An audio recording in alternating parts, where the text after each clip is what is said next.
หักเลยบัดนี้หอมพี่น้อง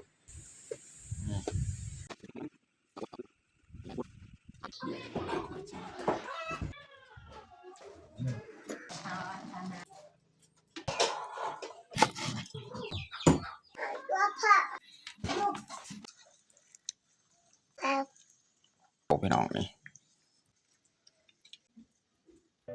อย่าลืมกดไลค์กดแชร์และกดติดตามเด้อพี่น้อง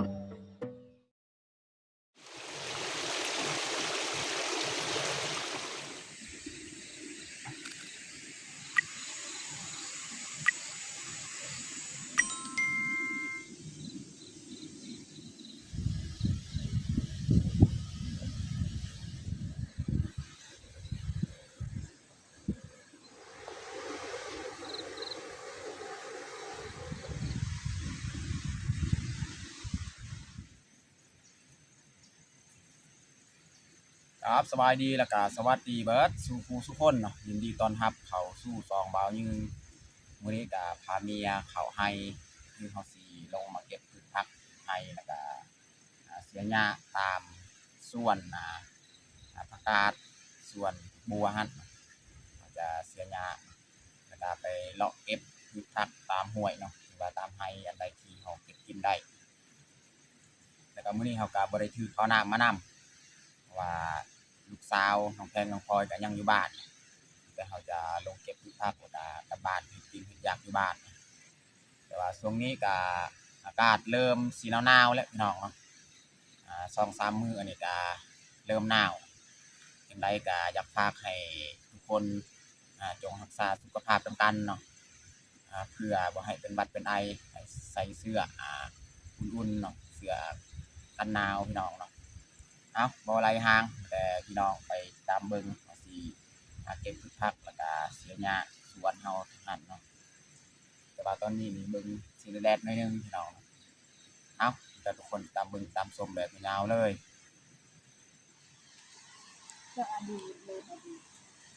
อันนี้เฮาสิไปเสียหญ้าบ่อนสวนผักกาดนี่แหละเพราะมื้อนี้เฮามาสวยแล้วตอนนี้ก็9 โมงแล้วพี่น้องเนาะเสียหญ้าส่วนหน่อยนึงแล้วก็หักเก็บพืชผักนำเลยนะพี่น้องเนาะนี่ช่วงนี้นี่อยากล่มพี่น้องเนาะ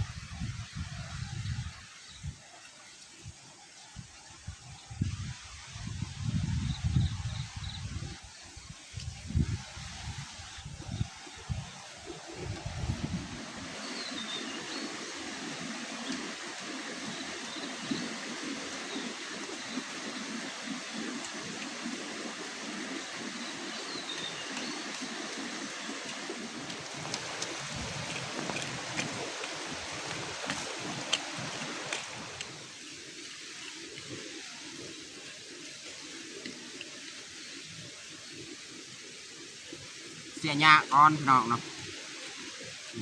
เพราะว่าหญ้ากระโปงน้ำเสียแล้วจึงมาหดหน่อย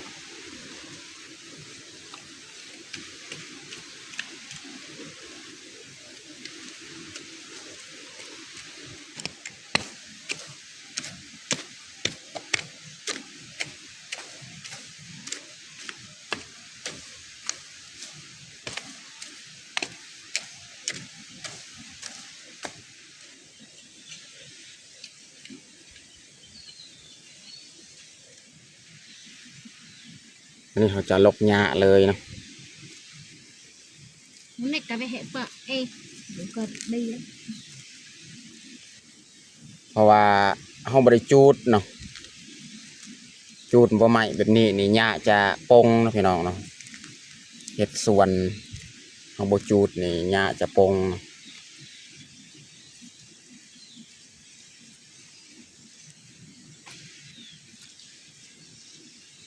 จังหน่อยเขาจึงหดนี่เขาลกหญ้าก่อน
ใส่ฟุ้นพี่น้องใส่ผักบัว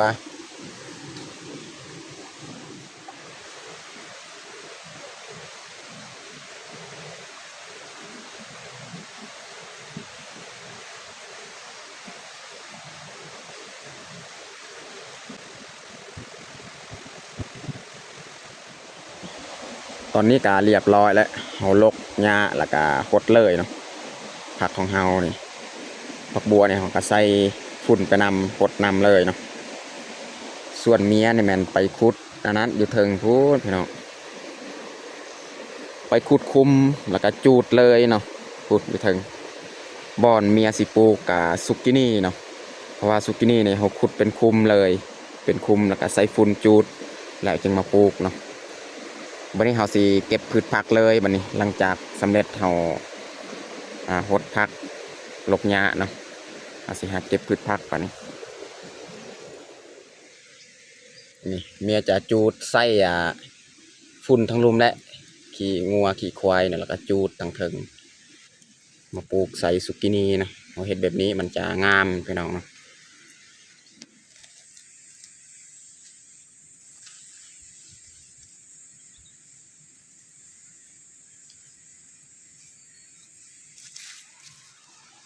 อันนี้อีกบอลนึงเนาะนี่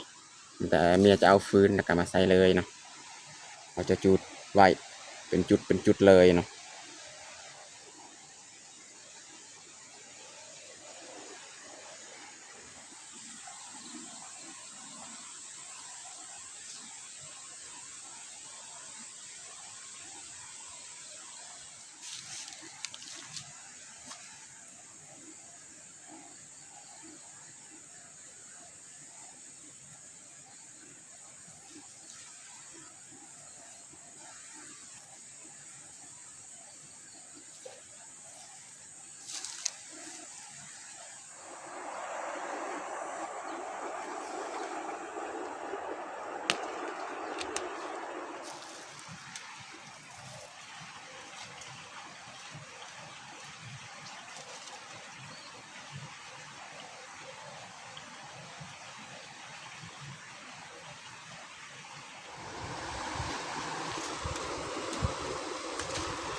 นี่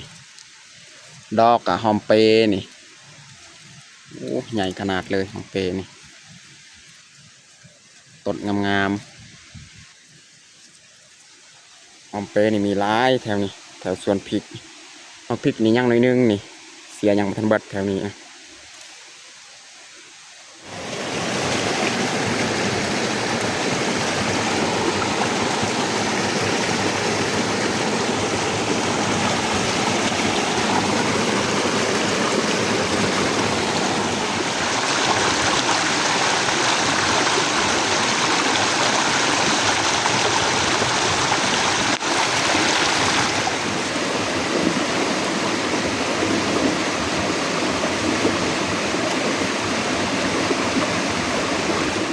อันนี้เขาจะมาเอาหมักแคนเนาะนี่หมักแคนที่เขาไปเอามื้อนั้นเนาะแต่ว่ามื้อนั้นยังบ่ทันใหญ่แต่ว่าตอนนี้บ่ฮู้ว่ามันใหญ่หรือบ่เนาะเขาลองไปดึงเบิ่งเนาะถ้ามันใหญ่เขาก็เด็ดเอา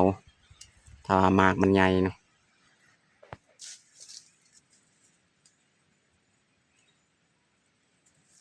มากใหญ่แล้วพี่น้อง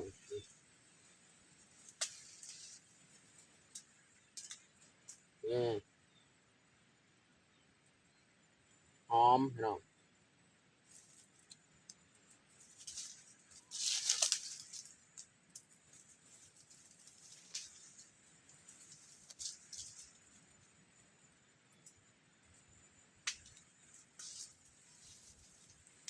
3พวงเลยอีกพวงนึง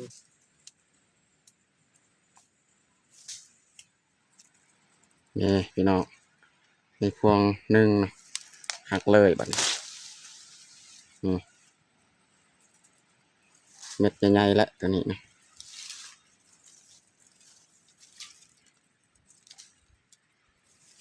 อันนี้เขาจะปล่อยคืนอีกต้นมันให้มันขึ้นเทิงอีกเนาะปล่อยปะเวลาเป็นเนื้อมันมากเก็บมาใหม่อีกเนาะ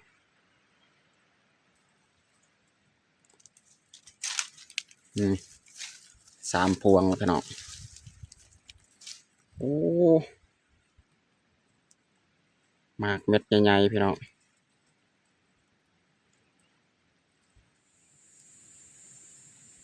ตอนนี้ก็เรียบร้อยเอาเก็บพืชผักเนาะส่วนเมียนี่ยังปลูกแม่นยังปลูกยังขุดบอนสิปลูก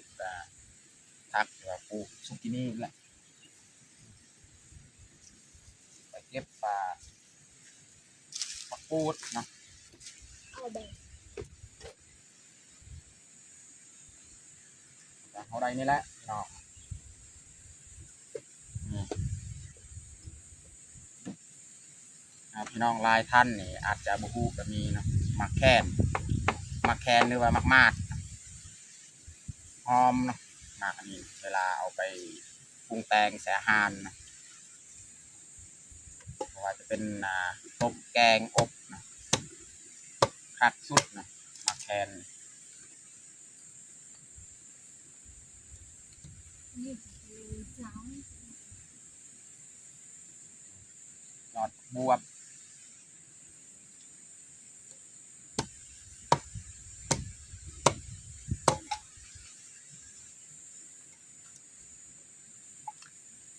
ได้ลายเติบและ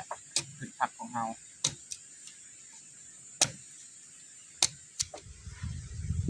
เลื่อยคุมหนึ่งนะเมียจูดเนาะแต่ว่ายังลายคุมอยู่ว่าสีขุดแต่ว่านี่ก็เที่ยงแล้วเนาะเราก็ต้องได้กลับบ้านอีกเนาะอันนี้เขาจูดไว้มันไหมมื้ออื่นมาคือเขาก็มาปลูกใส่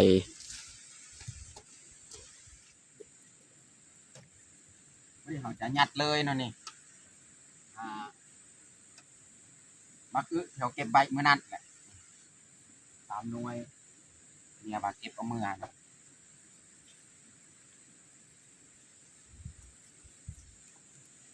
จะยัดมาคือมีป้อนแหละจะยัดคือผักทั้งเทิง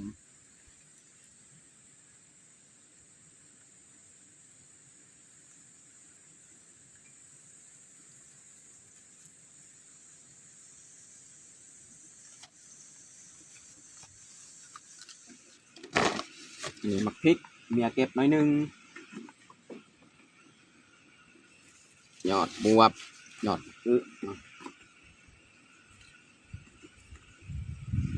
อันนี้แมนผักกูดสุดท้ายนี่มาแคน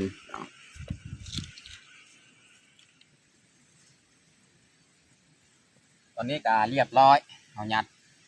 ผักของเฮาเลยครับเตรียมกลับบ้านเลย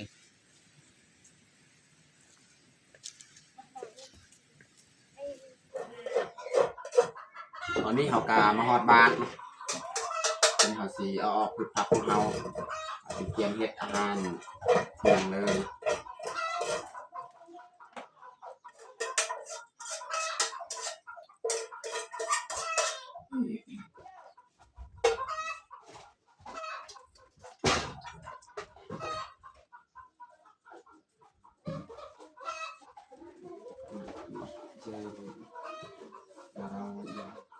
จะเหลือก็ยัง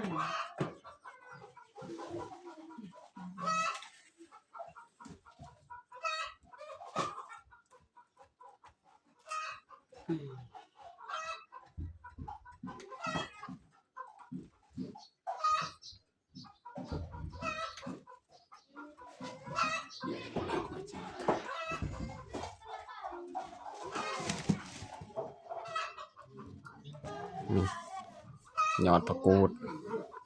เอาสีมาเริ่มเฮ็ดอาหารเลยเนาะ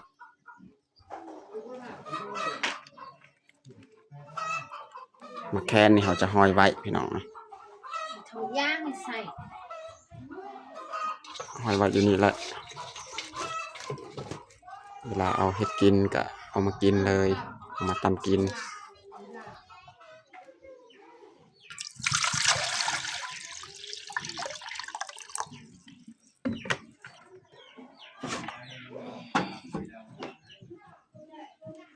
เราจะต้มน้ำสีลวกผักก่อนนะพี่น้อง ทำยังไงเองทำเองนะ ยังมีระวังการใส่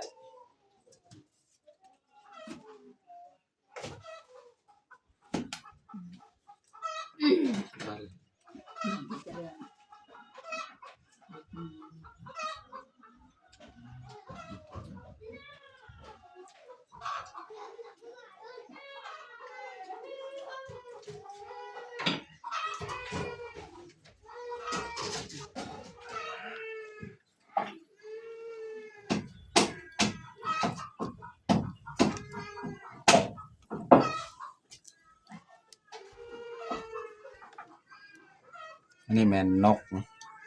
ปิ้งให้น้องพลอยกินอีกนกอันนี้แม่นซีนแห้งอาจจะจีซีนแห้งปิ้งซีนแห้งแล้วมาตำเนาะ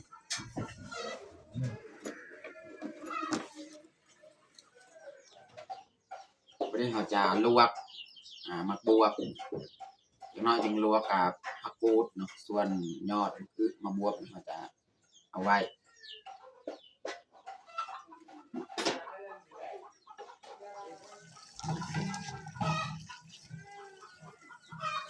ตัวนี้นี่หักพี่น้องมันบ่ลม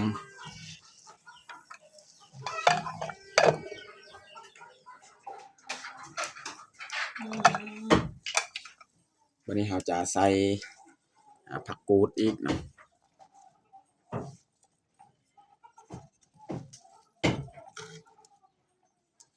กูดนี่บ่ด้นดูว่าคราวนึงก็สุก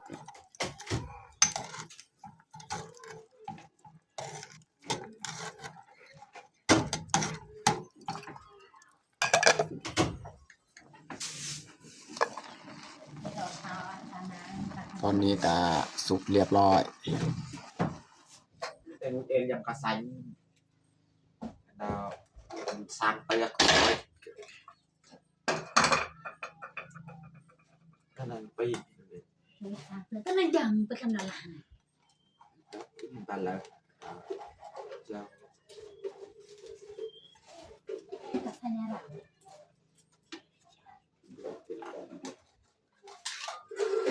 แต่เนี่ยคือดอกเมาส์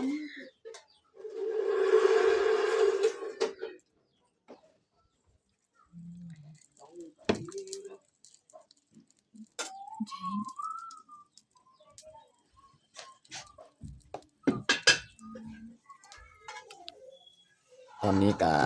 น่าจะสุกแล้วพี่น้องปิ้งซีนแห้งอันนี้แม่นนกปิ้งให้น้องพลอยนกพอน้องพลอยนี่แจวเขาตำแบบนี้นี่บุสุกินนะก็เลยปิ้งนกแบบนี้แหละให้เรากิน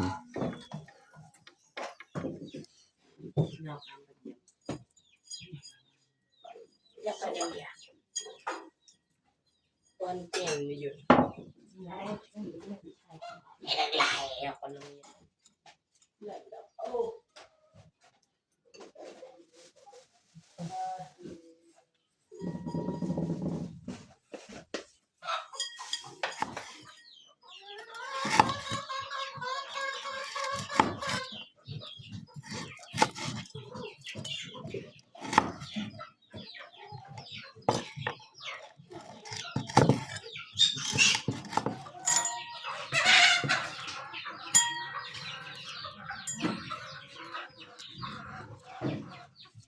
ใส่พริกกระเทียม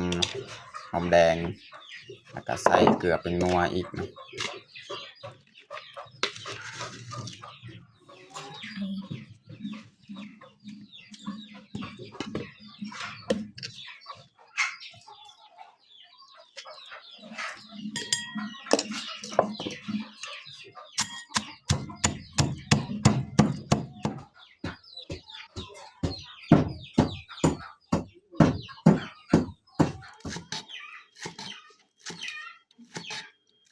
ซอยหอมบัว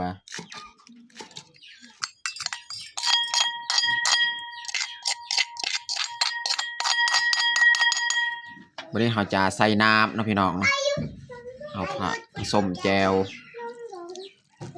ได้แล้วลนไปก่อน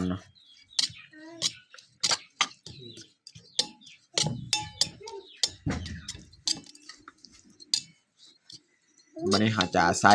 หอมบัวอีกเนาะ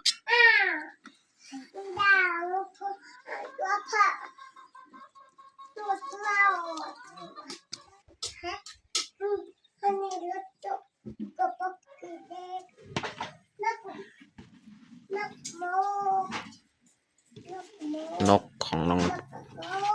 องพลอยนี่สำหรับอาหารเที่ยงของเฮานี่ก็มีแจวซีนเนาะแจวซีนแห้งเนาะนกของน้องพลอยแล้วก็ลวกผักกูดแล้วก็มักบวบเนาะสำหรับอาหารเที่ยงของเฮาก็ประมาณนี้แหละพี่น้อง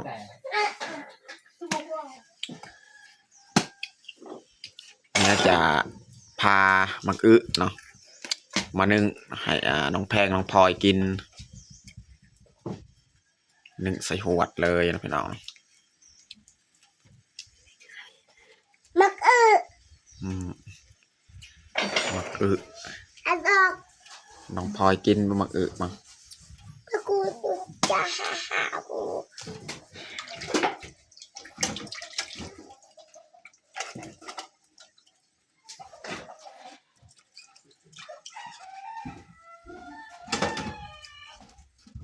ตอนนี้กาเรียบร้อยเขาแต่งข้าวของเฮาวันนี้เขาจะลงมือกินข้าวเที่ยงเลย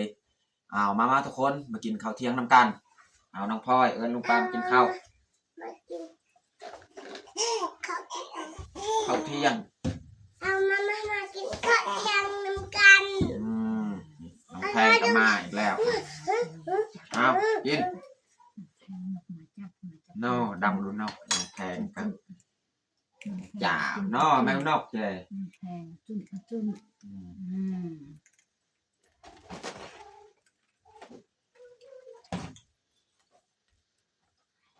น้องพลอยนี่กินปีกนก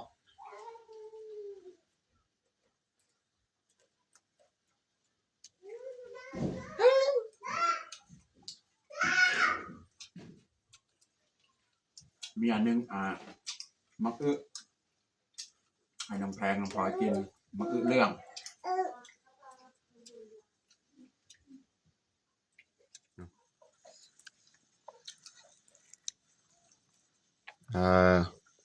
กินได้ลายกระดูกขันบกินเด้อกระดูกแซ่บบ่น้องพลอยแซ่บเอากินข้าวอีกน้องพลอยนี่ใส่เสื้อผู้ใหญ่อีก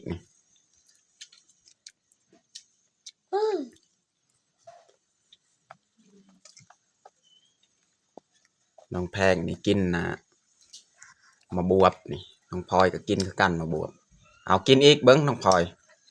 แซ่บบ่มาบวบอ่ะแซ่บ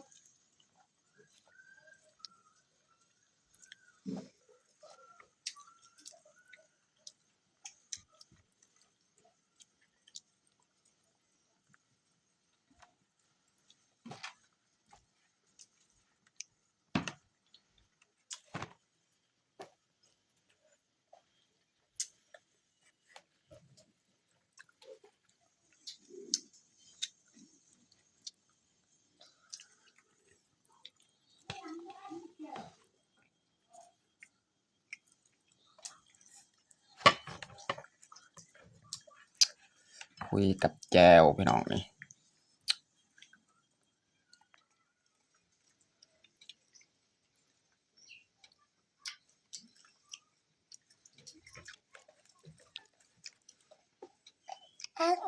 คนเลยแจวจ้า